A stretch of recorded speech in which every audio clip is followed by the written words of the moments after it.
Hey everyone, welcome back to Miniature Painting 101, a series of videos where we teach you all about painting miniatures from start to finish and everything in between. Gotta love painting. I do. I hope you do too. And this is part 96 Biel-Tan, how to paint Biel-Tan or Biel-Tan. Eldar Craftworld, color scheme. Biel-Tan, Biel-Tan, white and green. So I started off by priming the model white, but if you want to do, you do what I did right here, is hit the model with gray and then from a 45-degree angle hit it with a white primer. That way there's some decent shading to it and it'll really take advantage of this in the following steps. If not, I just recommend white. And now we're going to give the entire body, all the area that's going to be white, soft body, black shading.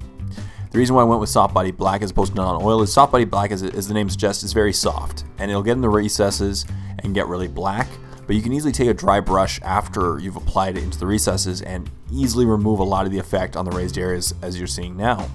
So that's a great thing. It's a great product from Secret Weapon Miniatures, and it's just a great product.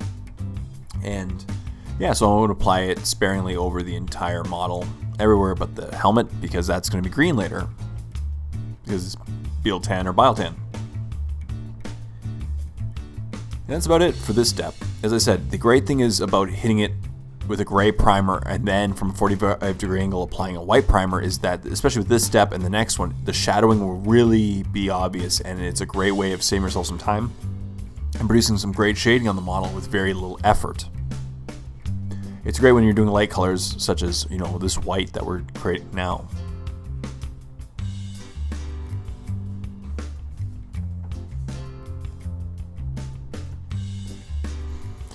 And that's about it. I'm going to apply it over the entire body. It's a pretty boring step.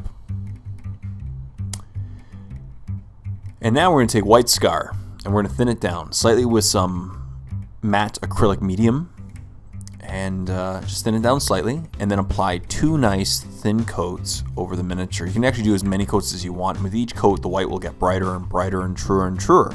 This first coat we're going to apply to all of the raised areas. At least all the raised areas that are exposed to our light source, So we're basically going to treat it like a zenithal approach.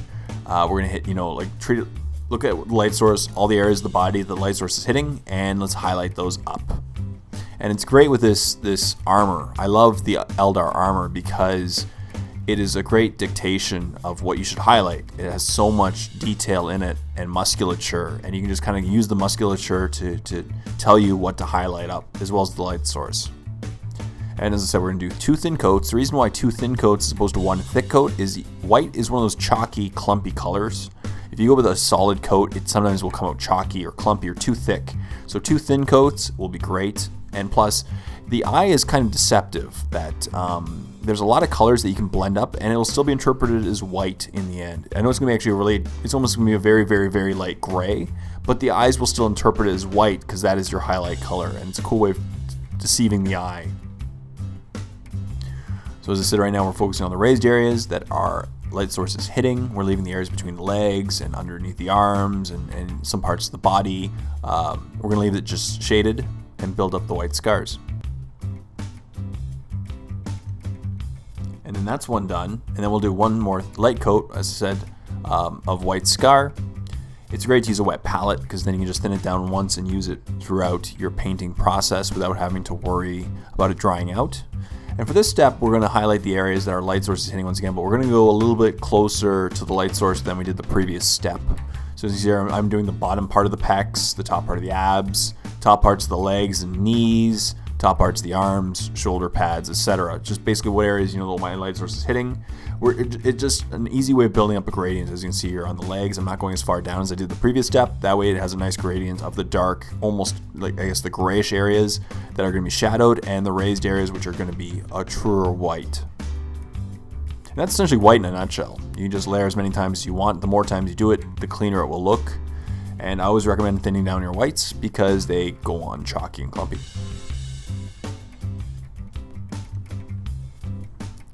As you see, the second coat really does light up a lot easier than the first coat. And if you want, you can do another coat, just doing like an edge highlight and just build up even more truer whites. Now that the whites are done, time to go on to the greens, which is just the helmet and the sash. And we're going to start with WAAAGH Flash. That is the triad of colors that we're going to be using. Actually, just that in WARBOSS green to do the helmet and the sash. You can go an extra step further and go with Scarsnick green, but I just don't feel that's necessary in this particular painting tutorial. Maybe with really high detail Eldar characters, or if you want to get another highlight color, and you can go with that step, but I think it's okay. So as always, I just thinned it down and did 2 nice thin coats of WAAAGH Flash, because when you're ever painting over a white primer, it tends to glaze. And you find that the first coat doesn't go on as perfect as you want, so a second coat always just perfects up that foundation of the green areas.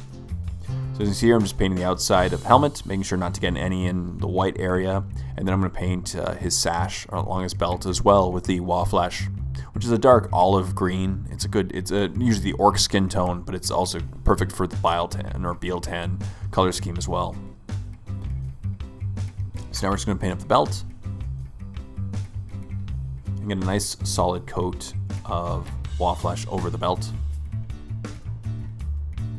And as I said, I always do a second. Whenever I'm going over a white primer, I always do a second thin coat. That way you get a nice solid foundation before proceeding to the shading.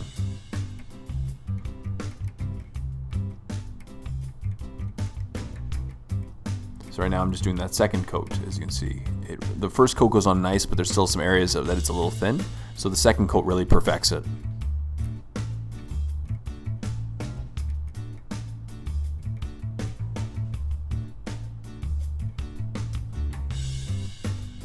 And this is an optional step, but I really wanted to use Biel or Biel-Tan green because this is the color scheme. So I usually don't shade the helmets because the level of detail in them. I wanted to use it Biel-Tan green in this case because it is a Biel-Tan or Biel-Tan Eldar.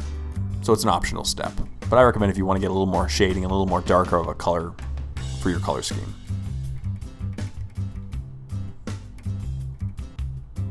And next I highlighted up with WAAAGH Flash and WARBOSS green, a 1-to-1 mix. That way it's a little bit lighter of an olive green.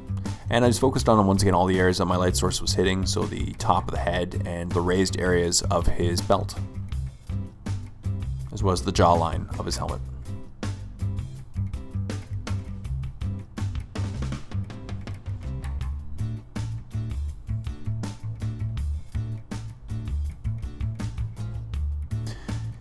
Biel-Tan is an interesting color scheme because it's predominantly white, so it's a little bit boring, but the greens really do bring it to life. And so for the belt, I'm focusing on all the raised areas.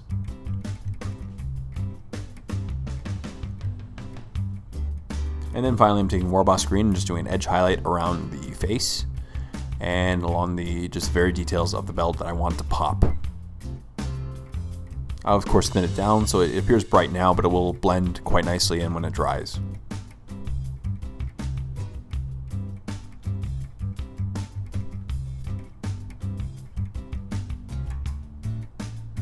And that's what it looks like when it's done. I just did a quick eyes like I normally do, and jewels like I do in my Miniature Painting 101 series. And here's what the finished product looks like. You have a nice finished Biel-Tan or Biel-Tan Eldar Craftworld miniature. And that's it. Just take your time on the whites, get a nice gradient, and the greens as well. So as always, thank you so much for watching this episode of Miniature Painting 101. I really hope you enjoyed it and learned a little bit. And stay tuned for next week's part 97, which is just around the corner. But if you don't want to wait for next week's episode, check out The Warp. Click on the link below for a free 14-day trial to my premium YouTube channel, where not only we get to see the next 6 months worth of Miniature Painting 101 episodes before anyone else, you get to see almost 100 start-to-finish painting tutorials, battle reports, so many face-off episodes, a Q&J series, and an Airbrush 101 series. So tons of content. You're going to love it. So go check out The Warp. I know you'll love it. Until next time, this is Jay saying thank you for watching and happy painting.